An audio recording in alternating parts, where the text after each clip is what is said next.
दोस्तों, किसी भी व्यक्ति के मन की बातों को जानने के लिए तीन तरीके होते हैं। ये तीन तरीके अत्यंत महत्वपूर्ण हैं। इन तरीकों को सीखकर आप किसी भी व्यक्ति के मन की बातों को जान सकते हैं। तो आइए भगवान बुद्ध की एक कहानी के माध्यम से ये समझते हैं कि किसी व्यक्ति के मन की बातों को कैसे जाना जा सकता है। बहुत समय पहले की बात है। एक छोटे से गांव में दो भाई रहते थे। बड़ा भाई अंधा था, इसलिए वह हमेशा घर पर ही रहता था और छोटा भाई खेती करता था। हालांकि खेतों में बहुत सारे जानवर थे और इस कारण उनकी पूरी खेती बर्बाद हो रही थी। इससे छोटे भाई को बहुत परेशानी होती थी। फिर एक दिन अचानक उसे ख्याल आया कि वह अपने बड़े भाई का मदद क्यों नहीं लेता ताकि वह खेतों से जानवरों को भगा सके, क्योंकि उसका बड़ा भाई अंधा था। वह खेत में बैठकर जानवरों की आवाज सुनते ही उन्हें डरा सकता था। इस तरीके से हमारी खेती बच सकती है।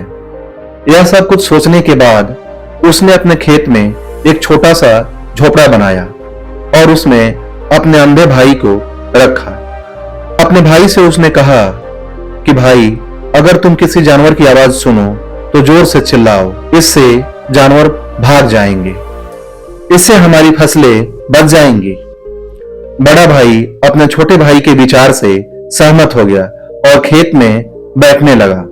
जब कभी उसे किसी जानवर की आवाज सुनाई पड़ती, वह तुरंत जोर से चिल्लाने लगता और जानवरों को डराकर भगा देता। वो कई दिनों तक यह अभ्यास जारी रखता है। एक दिन अचानक उसके खेत में दौड़ते हुए एक हिरन आ पहुंचा। वह हिरन खेत के चारों तरफ छोटे छोटे बांध बंधे थे, उसे तोड़कर भाग गया। उस हिरन का पीछा करते हुए एक राजा भी वहां आ पहुंचा। राजा का ध्यान उस अंधे व्यक्ति पर गया।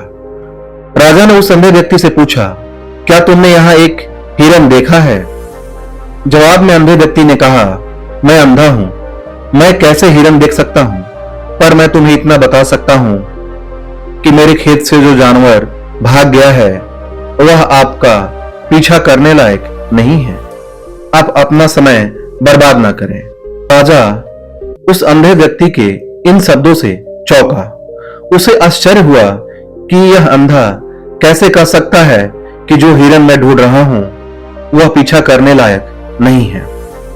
तब राजा ने उस अंधे व्यक्ति से कहा, तुम मुझसे झूठ तो नहीं बोल रहे? एक और तुम कहते हो कि तुम अंधे हो और दूसरी तरफ तुम यह दावा कर रहे हो कि वह जानवर जो यहां से भाग गया है मेरा पीछे करने लायक नहीं है। फिर उस अंधे व्यक्ति ने कहा, हे राजन, वह जानवर जिसे तुम हिरन समझ रहे हो वह वास्तव में एक मादा हिरन है और वह गर्भवती है। और मैंने यह कभी नहीं सुना कि कोई राजा किसी मादा गर्भवती हिरन का शिकार करता हो। इसलिए मैं आपसे यह कह रहा हूं कि वह आपका पीछा करने लायक नहीं है। आप उसकी पीछा करने में अपना समय बर्बाद ना करें। यह सुनकर राजा और भी हैरान हुआ। उसे समझ में नहीं आ रहा था कि यह अंधा व्यक्ति कैसे जान सकता है कि वह जानवर मादा हिरन है, और तो और वह कह रहा है कि वह मादा हिरन गर्भवती है।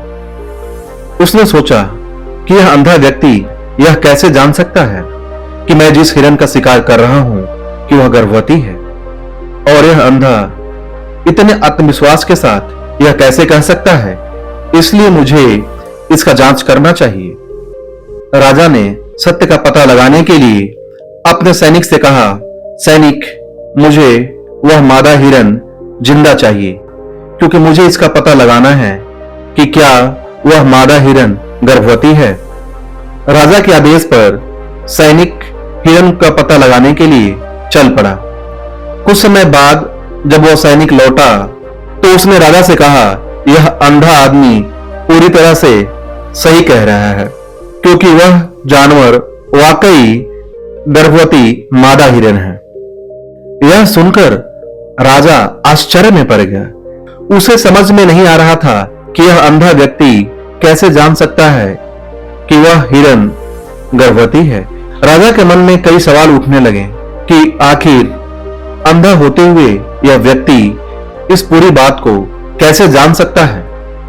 और राजा ने इस पर पूरी तरह से समझौता करने का निश्चय किया और उस अंधे व्यक्ति से कहा, सुनो, मुझे यह तो नहीं पता कि तुम सचमुच अंधे हो, लेकिन मैं तुमसे एक सवाल पूछता हूं। क्या तुम मेरे सवाल का सही जवाब दोगे?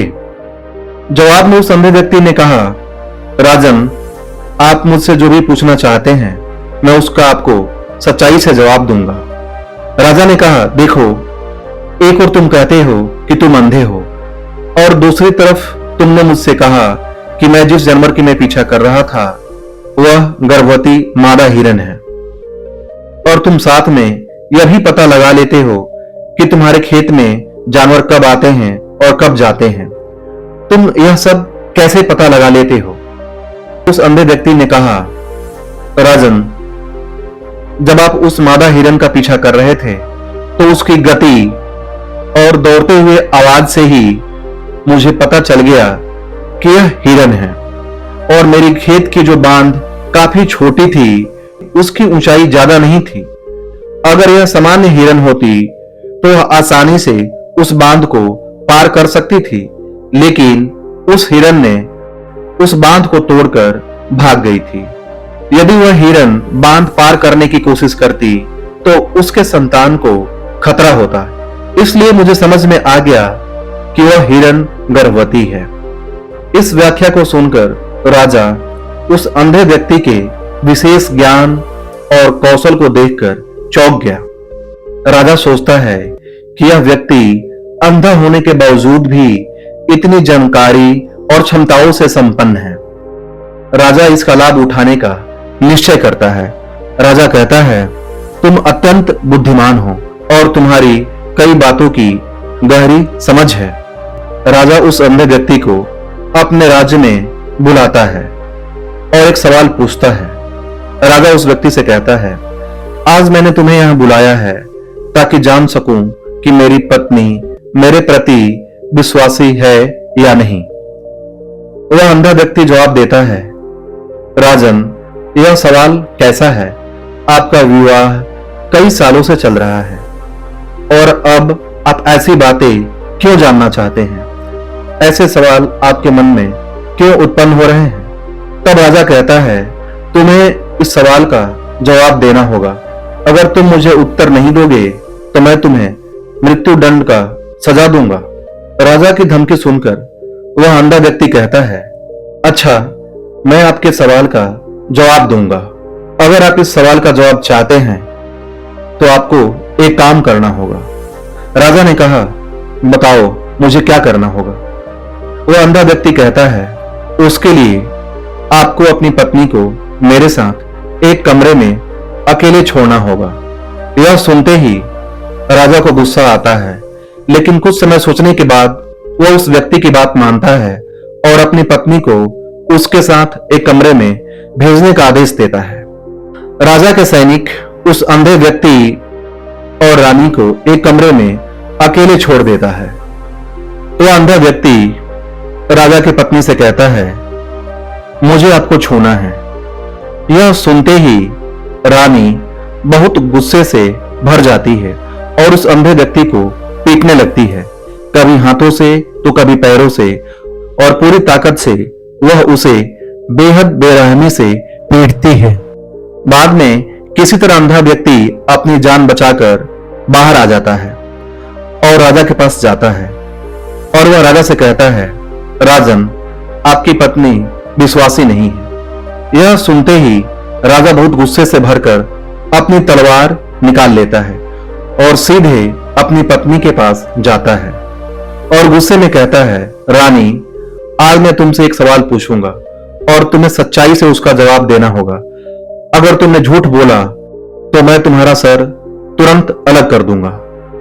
उसने रानी से पूछा, तुम बताओ, क्या तुम विश्वासी हो या नहीं? इस पर रानी ने कहा, आप मुझे मार दो, लेकिन मैं सच कहती हूं, मैं विश्वासी नहीं हूं। यह सुनते ही राजा तत्काल अंधे व्यक्ति के पास जाता है और पूछता है, तुमने कैसे जान लिया कि मेरी पत्नी विश्वासी नहीं है? अंधा व्यक्ति उत्तर देता है और कहता है, राजन, यह बहुत सरल है। मैंने आपकी पत्नी से कहा कि मैं उसे छूना चाहता हूं और वह सुनते ही इतने रोष में आ गई कि मुझे मारने लगी। अगर वह वफादार औरत होती तो कैसे किसी अन्य पुरुष को छू सकती थी? जब मैंने उससे कहा कि मैं उसे छूना चाहता हूं तो वह मुझे इनकार कर सकती थी, लेकिन उसने मुझे मारना शुरू कर दिया और उस मारने की प्रक्रिया में उसने मेरे पूरे शरीर को छू लिया। अब आप मुझसे बताओ, इस प्रकार की औरत विश्वासी कैसे हो सकती है? राजा कहता है, तुम अत्यंत बुद्धिमान हो। राजा उस अंधे व्यक्ति से कहता है, एक और सवाल का सही जवाब दो, फिर मैं तुम्हें यहां से जाने दूंगा। राजा फिर पूछता है, मुझे बताओ, क्या मैं सचमुच मैं अपने पिता का ही बेटा हूं या नहीं? इस पर अंधा व्यक्ति उत्तर देता है, राजन, इससे आपका क्या लेना देना है? चाहे आपके माता पिता कोई भी हो, आप इस राज्य के राजा हैं। इस प्रश्न को आप छोड़ दें, तो इस प्रश्न से आपको क्या लेना देना? लेकिन राजा जिद करता है, नहीं, मुझे इस सवाल का सटीक जवाब चाहिए, वरना यह सवाल मुझे हमेशा परेशान करेगा। इसलिए मैं यह सच्चाई जानना चाहता हूं। अगर तुम सही उत्तर दोगे तो मैं तुम्हें यहां से जाने दूंगा। अंधा आदमी उत्तर देता है, कहता है, राजन, मेरे लिए इस सवाल का उत्तर देने के लिए तुम्हें अपनी मां के पास जाने की कोई आवश्यकता नहीं है। मैं अभी बता सकता हूं कि तुम किसके संतान हो, लेकिन उससे पहले मैं चाहता हूं कि तुम मुझसे वादा करो कि तुम मुझसे गुस्सा नहीं करोगे। राजा कहता है, मैं वादा करता हूं कि मैं गुस्सा नहीं करूंगा। फिर वह अंधा व्यक्ति जवाब देता है, कहता है, राजन, तुम सचमुच अपने पिता के बच्चे हो, लेकिन तुम एक कंजूस व्यापारी की छाया में भी हो। यह सुनते ही राजा तत्काल अपनी मां के पास जाता है और उसे कहता है, मां, मुझे सच बताओ, क्या मैं सचमुच अपने पिता का संतान हूं या किसी अन्य का? अगर तुम मुझे सच नहीं बताओगी तो मैं यहां अपनी जान दे दूंगा। मुझे सच बताओ, सच क्या है? राजा की मां कहती है, पुत्र, तुम सचमुच अपने पिता के संतान हो, लेकिन तुम एक कंजूस व्यापारी की छाया में भी हो। यह सुनते ही राजा अंधे व्यक्ति के पास वापस लौटता है और उससे पूछता है, तुमने कैसे जान लिया कि मेरे ऊपर कंजूस व्यापारी की छाया थी? वह अंधा व्यक्ति जवाब देता है और कहता है, राजन, आपने मुझसे कई सवाल पूछे और मैंने सभी सवाल के सही उत्तर दिए हैं। अगर कोई अन्य राजा होता तो मैंने अब तक कई पुरस्कार प्राप्त कर लिए होते, लेकिन आपने मुझे कुछ नहीं दिया। मैंने अब तक एक भी पैसा नहीं लिया है। इसी से मैंने अनुमान लगाया कि आप बहुत कंजूस हैं।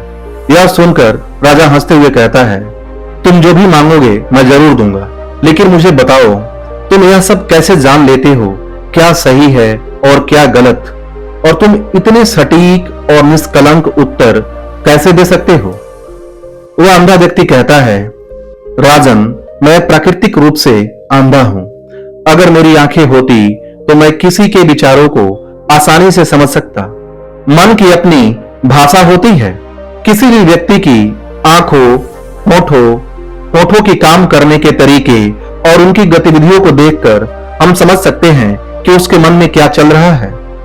इस पर आधारित हम किसी की विचारों को जान सकते हैं, लेकिन मैं अंधा हूं, इसलिए मुझे क्रियाओं के माध्यम से जानना पड़ता है। अगर मुझे कुछ जानना होता है तो मुझे अगले व्यक्ति को कार्य सौंपना पड़ता है, देखना होता है कि वह कैसे काम करता है, और उसके आधार पर मैं समझ सकता हूं कि उसके मन में क्या चल रहा है। यह सुनकर राजा पूछता है, क्या इसका मतलब है कि मैं भी किसी के विचारों को जान सकता हूं? इस पर अंधा व्यक्ति कहता है, बिल्कुल, आप भी किसी के विचारों को समझ सकते हैं। कोई भी व्यक्ति किसी के विचार को समझ सकता है, लेकिन उसके लिए आपको पहले अपनी आत्मा पर काम करना पड़ेगा, और वह काम है अपनी मानसिकता को शांत करना, अपनी मानसिकता को वर्तमान में लाना। इसके लिए आज मैं आपको 3 तरीके बताता हूं, और यह 3 तरीके बहुत ही सरल और आसान हैं। पहला तरीका है आंखों पर ध्यान देना। किसी भी व्यक्ति से बात करते समय सबसे महत्वपूर्ण यह है कि हम उसकी आंखों में देखें, क्योंकि आंखें बोलती नहीं लेकिन बहुत कुछ कहती है। अगर हम उस व्यक्ति की आंखों के संकेतों को समझना सीख जाते हैं तो हम जान सकते हैं कि उसके मन में क्या चल रहा है, वह क्या सोच रहा है और वह क्या करने वाला है। तो आपको उनकी आंखों पर ध्यान केंद्रित करना चाहिए। जैसे व्यक्ति की निगाह कहां कहां देख रहे हैं और किस दिशा में है। अगर जब आप उनसे बात कर रहे होते हैं उनकी आंखें इधर उधर घूम रही हैं तो इसका यह मतलब है कि वे बातचीत से बचने का तरीका ढूंढ रहे हैं। अगर व्यक्ति सीधे नजर से टकरा रहा है तो यह मतलब है कि उसको डर है कि उसका झूठ प्रकट हो सकता है और लोग सच्चाई को जान लेंगे। लेकिन अगर उनकी आंखें बिना हिले आपको देख रही हैं तो वह शायद ईमानदार हो सकते हैं। अगर व्यक्ति की दूसरी ओर देखते हुए उनकी भौहें नीचे हो जाती है तो इसका मतलब है वह शायद कुछ सोच रहा है या किसी अन्य चीज के बारे में चिंतित है। दूसरा तरीका, इसी तरह अन्य भी चेहरे की भावनाओं की अन्य व्यक्तिगत व्यवहार होते हैं जो हमें आसानी से व्यक्ति के विचार समझने में मदद कर सकते हैं। कभी कभी व्यक्ति अपने चेहरे के माध्यम से भिन्न भिन्न व्यवहार दिखाता है। यदि आप किसी के चेहरे के अभिव्यक्ति पर ध्यान दें तो आप आसानी से समझ सकते हैं कि वह व्यक्ति निराश है अथवा बहुत दुखी है या बहुत खुश है। आप यह भी समझ सकते हैं कि वह अंदर कैसा महसूस कर रहा है, और यह सब बातें उस व्यक्ति के चेहरे की अभिव्यक्ति के माध्यम से निश्चित की जा सकती है। चेहरा एक चित्र की तरह है जो दिखाता है कि लोग अंदर कैसा महसूस कर रहे हैं। तीसरा तरीका, एक और भी भाषा है, वह है हाथों की इशारा और शरीर की भाषा। किसी के विचारों को समझने के लिए हमें हाथों के इशारों और शरीर की भाषा को समझना चाहिए। जब कोई व्यक्ति बातचीत करता है, आपने देखा होगा कि कोई व्यक्ति अपने हाथों को हर समय हिलाता रहता है, इशारे करता है। शब्दों के अलावा उसके शरीर की भाषा भी बड़ी भूमिका निभाती है। वह क्या सोच रहा है यह स्पष्ट करने में शरीर और हाथ बिना शब्दों के बहुत कुछ कह सकते हैं। यह शब्दों की तरह बातचीत का एक गुप्त तरीका है जहां आप देख सकते हैं कि लोग क्या चाहते हैं और कैसा महसूस कर रहे हैं। आपने कई महान संतों और ज्ञानी व्यक्तियों को देखा होगा जो आपको शांति से देखते हैं और आपको बता सकते हैं कि आपके मन में क्या चल रहा है, आपने उनसे क्या सीखा है। और इसका सबसे बड़ा कारण यह है कि वे आपको पढ़ सकते हैं, आपको समझ सकते हैं, क्योंकि उनका मन सांकेतिक शांतिपूर्ण है, इसलिए वह आसानी से आपके विचारों को समझ सकते हैं। दोस्तों, यह कहानी कैसी लगी कमेंट सेक्शन में जरूर बताएं। कहानी अच्छी लगी हो तो इसे लाइक करें, शेयर करें और चैनल को सब्सक्राइब करें। धन्यवाद।